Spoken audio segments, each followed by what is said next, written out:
Welcome, Sharon. Thank you, Kimberly. I'm delighted to be with you. It's a treat to have you. Sorry, my dog just went right over everything. He's always making his way. So, congrats on your book, Hagitude, Reimagining the Second Half of Life. And I think many women listening and watching this episode will be quite curious, right, on how do we reimagine the second part of our lives. So, tell me, what led you to write this book? Well, growing older really, I guess, led me to write this book, and the realization that in Western culture, there really aren't very many good role models for how to grow old in a way that is exciting. And, we're told, I think, by the overculture that as we pass through midlife and once menopause is over, that we should slowly become invisible, and that we really have nothing to contribute as older women, because all we really had to contribute in the first place was our fertility and our beauty and so on. And I think the culture doesn't really quite know what to do with older women. And so as a consequence, I saw many of my friends aging as well as myself, just really not knowing how to be. And so that's why I wanted to write Hagitude, because I've always believed that stories, particularly native myths and folk tales, contain a whole lot of wisdom and a whole lot of inspiration for different ways of being in the world. And so, what is Hagitude? And I love the story in the book about how Hagitude came to you. So, can you tell us, how do you describe it? Well, it came to me literally in the middle of the night when I woke up. I sat up out of sleep and I just pronounced the word Hagitude to the room at large. And then I went back to sleep. And in the morning, I woke up and I did for once remember it. And I thought, well, that sounds like a good title for a book. Because to me, the word hag, as a folklorist, is actually quite an interesting word. So, unlike crone, which at least in European myth and folklore seems to relate very much to very old, kind of often very frail, wizened women, hags can be anywhere from midlife onwards. It covers a much bigger age range. And what is interesting about the hags, whether they're called hags overtly in the stories or not, is that they are women who are they're very much partaking of their own power. They're not defined by their relationship to anybody else. They're not defined by their husbands or their children or their friends or their family or their job. They ride out of the woods, in full up kind of character. And they don't really have to take orders or ideas from anybody. They are what they are, and they're fully what they are. And that is the power of the hag.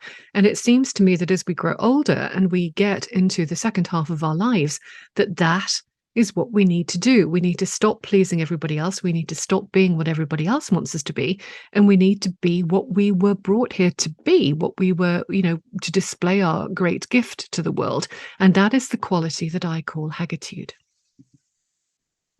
I love this because it makes me think of that study that was done in Australia with a nurse about with people in hospice, right? And the regrets of the dying. And the number one regret was living someone else's life, like not being true to themselves. And so I do feel like this is one big piece of the second half of our lives where we really hone in on this. And so I'm curious for our listeners, like, how do you encourage people to get in touch with that? Because for some, right, it can feel like, oh, that's just so selfish. I've just been caregiving my whole life, right? How do I shift to myself? Or how do I even figure out what I want to do next? I've been so defined by society or by my family. Yeah, well, if as a psychologist, I'm pretty much greatly influenced by Carl Jung's work, and Jung believed that the first half of life was for outer stuff, I suppose. We're building, we're growing, whether it be a family, a career, a house, or whatever it might be. We're developing our sense of self that we put out into the outer world. But at midlife, he believed, whether you're a man or a woman, but it's particularly profound for women with the big physical changes that come along in menopause, that is a time for turning inwards. And it's a time for really thinking about who we are. So if all of that stuff that we have built and grown was stripped away from us, if we didn't have the family, if we didn't have the house, if we didn't have the job and all of the other trappings of, our outer existence, what would be left? What is the essence of us? And to me, that is what menopause particularly is a time for uncovering. And that is not a pause just in the menstrual cycle, but a pause in our lives where we just, all of a sudden, I think of it as a time between stories, the old story and a new story that's about to begin. And really, to me, what that time is for is thinking about that very question. Who am I without all of this stuff around me? What is the gift, the great gift that I give to the world? And so in Hagitude, what I tried to do is I tried to look through European folk tales to see what kind of older women were out there. And although in a lot of those stories, older women aren't the major protagonists, nevertheless, they play a key role. So older women can be clearly mentors. The fairy godmother is an older woman who mentors children who are not her own. So that's a role for childless women as well, which is a really important thing. We have visionaries and kind of seers who just understand how the world works and what needs to change to make it go. We have characters like the Fates who are literally weaving the world into being, who are creative, who are making stuff happen around them. We have the slightly dangerous old women like Baba Yaga in the Slavic tradition who test the young to see what they're made of, to push them to be the best that they possibly can be. So there are all of these different ways of being older. And I think that each one of us can find an inspiration in these stories that relates in some way to the nature of our own unique gift in the world. It's what I call finding your inner hag. And it's funny, when I came across this book, when I was sent this book by New World Library, it's like, well, I haven't heard the word hag in a long time. I guess it's not something that you hear very often. And so I love how you've kind of, worked to embrace it, obviously, and incorporate it as, not a negative term, which that's typically what you think of, right? Whenever you hear hag. So how to take that and switch the way which people look at it to actually come to embrace it. Yeah, it is an interesting one. I mean, in your part of the world as well as in my part of the world, hag does have negative connotations. And a lot of women that I've spoken to really, really find it hard to fully embrace that word because it has been used against us.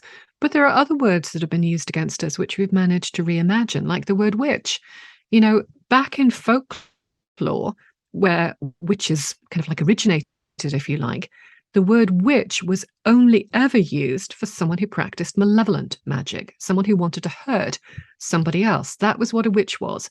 And over the centuries, in very complicated ways that we don't have time to go into at the moment, but over the centuries, we've kind of reimagined that word witch to think of someone who is actually very connected to the natural world, whose power and inspiration derives from the natural world. And I don't see why we can't do the same with hag, because again, those characters in our old stories are really powerful, inspirational beings. They are. And I appreciate that you brought up nature, because this is one of the pieces that I underlined in the book that I thought was really interesting. You say, as a culture, our failure to understand or embrace aging is also related to the fact that we are increasingly and profoundly cut off from nature, and thus from the natural cycles and rhythms of our human life. Yeah, I mean, really, if you look at the way the culture has gone, particularly over the past 50 years, it's gone in a direction that keeps us separate from the natural world. We spend so much time looking at screens of various kinds, and that can be a very rich and wonderful experience that I think is really doing a lot of good in the world. But we get too hung up on it and too focused and kind of anxious when we're away from it. And the natural world we are animals too. We are part of the natural world. We are embodied creatures. And I think that a lot of this focus on technology really divorces us from the rhythms, not just of the natural world and the cycles and the seasons of our places and the other than humans that inhabit our places alongside us, but also from our own bodies. And so we just don't know how to listen and how to be in our bodies, out in the natural world, in all kinds of weather, comfortable or not comfortable. And I do think that that is a real problem. And menopause, in many ways, if we allow it to, can really connect us very deeply with our bodies again, because all this stuff is happening. And it's not like you can ignore it, from hot flushes to the other more profound physical symptoms that a lot of women have. It's like our body is just shouting at us to say, stop a minute, stop, and just let's take stock and let's reevaluate what's going on here. So it's such a time of opportunity to me, whereas it's so often portrayed as a time that, can only ever lead to decline. How do you encourage listeners or your clients even to reconnect with nature and connect with the cycles, right?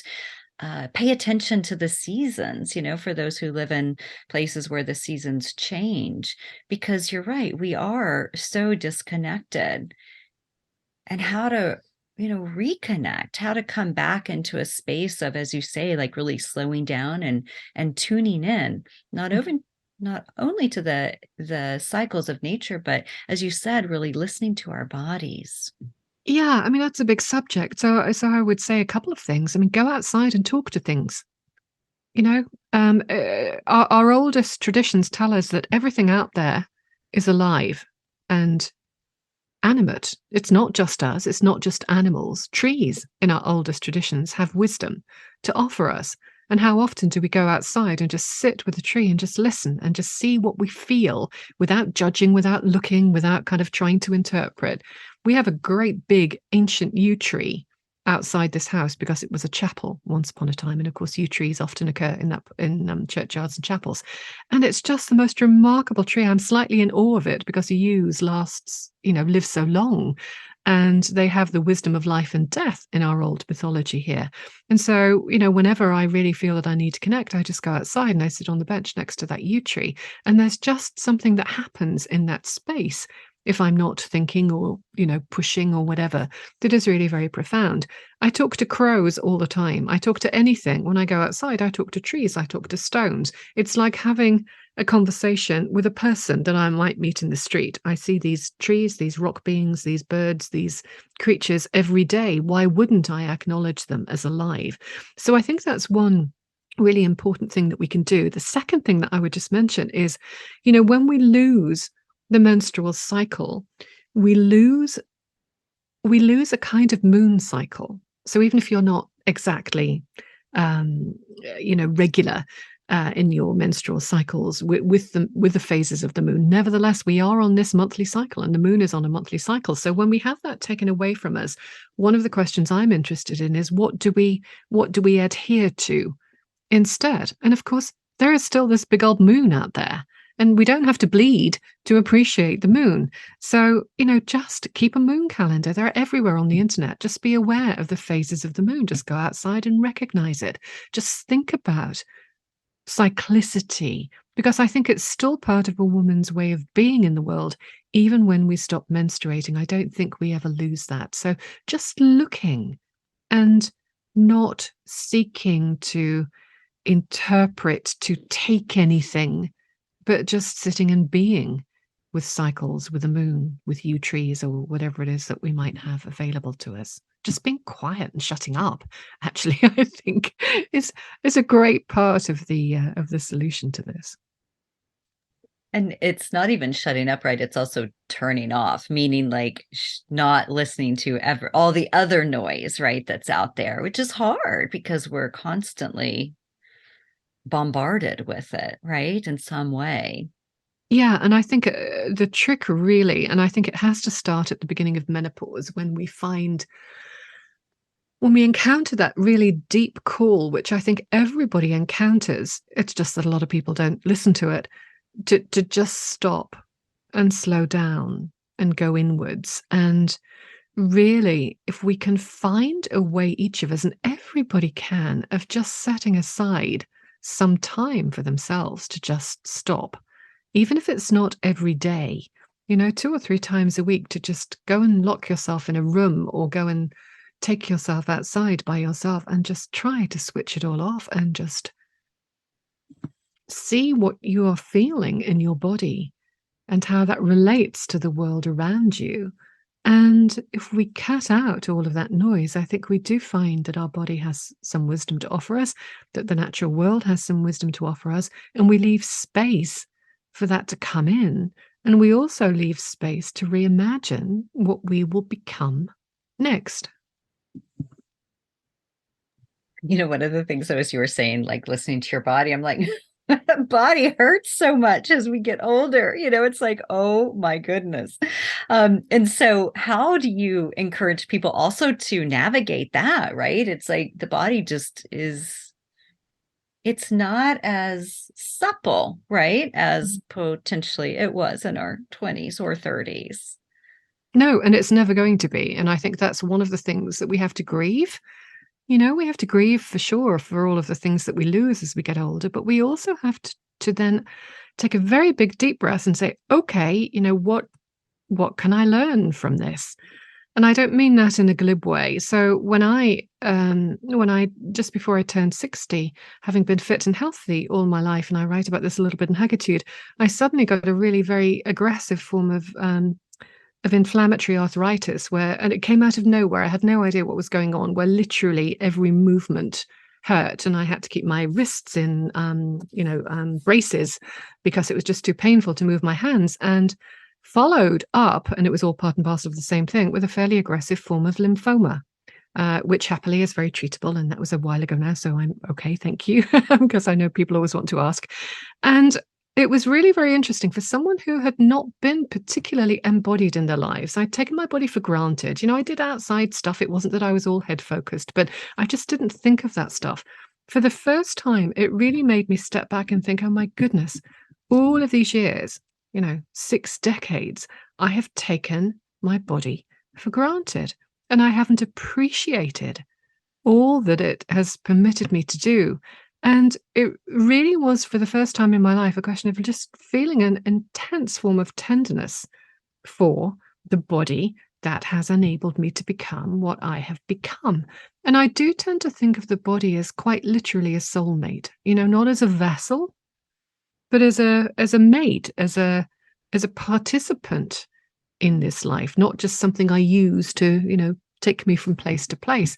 And it completely shifted my perspective on what it is to be physically embodied in this world. And I think that if we look at it, those aches and pains and the things that break, which is going to be inevitable for all of us, really can teach us something about the nature of what it is to be a human animal.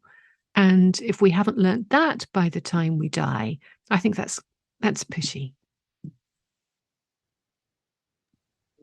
It is. It is. And it is, it gets to the point where it's like you can't not listen to it, right? It's like it has a lot to say. And, I remember being in a meditation workshop once, and the teacher was saying, for so long, I just thought my body was here to carry my head around, right? That my head's the most important thing. And then you realize, like, no, there's a lot of wisdom in the body. Indeed. And if you look back at our ancient European kind of cosmologies, if you look back to the philosophy of ancient Greece, for example, which is kind of old and written down so we can look at it, it was very much focused on the idea that, the soul, and this is a belief system, but that was their belief system, our ancestors, that the soul chooses to be embodied. The soul chooses to come into the physical world and to experience life as a physical being on the physical plane. And so the idea there is that this is part and parcel of the whole thing. This is what the deal is for. And if we ignore that and just concentrate on, what it is to be inside our heads, or we think that heaven is transcendental somewhere up there, removed from the physical world, we're completely missing the point. And I have to say that I find that very fine. I like that particular philosophy of life. I like that too. The soul has been chosen to be embodied. That's beautiful. One question is, how do we find, and I wrote this down, continued growth, meaning, and authenticity in the second half of life? And we've touched on this a little bit, but I'm wondering if there are any kind of final morsels of wisdom that you might have for our listeners on this, because I think it is well, it's just so important. Yeah. And to me, it all comes back to taking time out to incubate a new way of being in the world. So I always think of menopause as an alchemical process. And if you look at alchemy in the old traditions, we have this idea, we have many ideas, but one of the key ideas is we have this vessel, the crucible, in which the substance that is being worked upon is burnt down so that all of well, in alchemy, in chemistry, you would call them impurities. I don't like that word, but it's all the stuff that's surplus to requirements is burnt away, and you're left with the essence. And so to me, the kinds of questions that we need to ask ourselves at that time of life, in midlife, as we're beginning that journey into elderhood, is very much about questioning the structures that have supported us up until now, the crutches that we've used and that we think we need, the relationships that we think define us. Are they the right relationships for the second half of our life? Are the job that we're doing, is that the right job for the second half of our lives? Is any aspect of our life as we are living it preventing us from stepping into who we really feel that we are? And I think for most women that I have spoken to, there is this strong sense at midlife of who we are. I don't think very many women don't know. It's just that they don't have the structures in which to become that. And so it really, to me, is a question of questioning, of taking the time to just let everything kind of slip away and say, okay, what is left? What do I need? Here I'm left with this core sense of who I am for the rest of my life. How am I going to put that out there, not only for my own growth as an individual soul, but for the benefit of the world, to contribute something back, to be of service. So it's a questioning of everything that we think has defined us up until now. And many things we take forward, we don't lose everything. By the time we get to menopause, we've all gained many, many skills and many, many wisdoms, and we want to take those with us. So it's not a question of throwing everything out, but it's a question, it's like the old stories, where they were asked to sort the seeds, to sort the corn seeds from the wheat seeds, from the poppy seeds, and put them in little piles. And that really, in its sense, that kind of classic fairy tale task of sorting is really, I think, what it's about at midlife. I like that idea of sorting.